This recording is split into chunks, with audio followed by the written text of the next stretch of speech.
Haroon, basic ایک جو problem ہے، ماشاءاللہ سے آپ سارا دن بچوں میں رہتے ہیں، آپ کو زیادہ پتہ ہے بچوں کا، ایک پرابلم کون سی ایسی ہے جو آپ کو کامن نظر آتی ہے سب بچوں میں؟ وہ ہے جی، میں آپ کو نا ایک چھوٹی سی سٹوری سے بتاتا ہوں. ایک بچے کو نا اس کی ماں اٹھاتی ہے، بیٹا اٹھ جا اسکول جانا. کہتا ماما میں نے نہیں جانا، میں نے نہیں جانا. مجھے نہ تو والدین پہ، مجھے نہ تو ٹیچرز پیار کرتے ہیں اور نہ مجھے اسٹوڈنٹس پیار کرتے ہیں. مجھے کوئی ایک ریزن دے کہ میں جس کی وجہ سے میں اسکول جاؤں. تو اس کی والدہ کہتی بیٹا میرے پاس 2 ریزن ہے. پہلے ریزن تم 55 ایئرس کی ہو، اور دوسری ریزن وہ تمہارا اسکول ہے.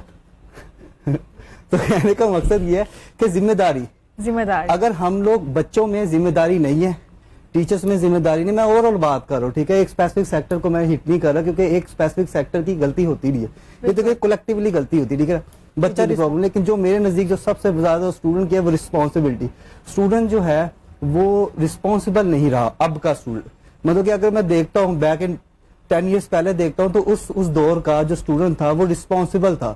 اسے پتا تھا کہ اس نے ٹائم سے آنا ہے، اسے پتا تھا کہ اسے کلاس لینی ہے، اسے پتا تھا کہ ٹیچر کی رسپیکٹ کیا ہے. اب کا پرابلم یہ ہے کہ اب کے جو بچوں کو رسپانسبلٹی نہیں ہے، ٹھیک ہے، وہ اپنے آپ مطلب کہ فیل نہیں کرتے. وہ انہیں لگتا ہے کہ جی ہم نے پیسے دے دیے، اب ادارہ جانے، ذمہ داری ختم ہو گئی، ٹھیک ہے. اب کوئی بندہ ہمارے ذہن میں گھول کے ڈال دے، وہ شربت کی طرح گھولے ڈال دے، اور ہر بندہ کو اس طرح کا بابا ڈھونڈ رہا ہے جو پھونک مارے 450 نمبر آ جائے 9th میں، ٹھیک ہے، 1000 نمبر آ جائے میٹرک میں. ہم سارے کے سارے اسی طرح کے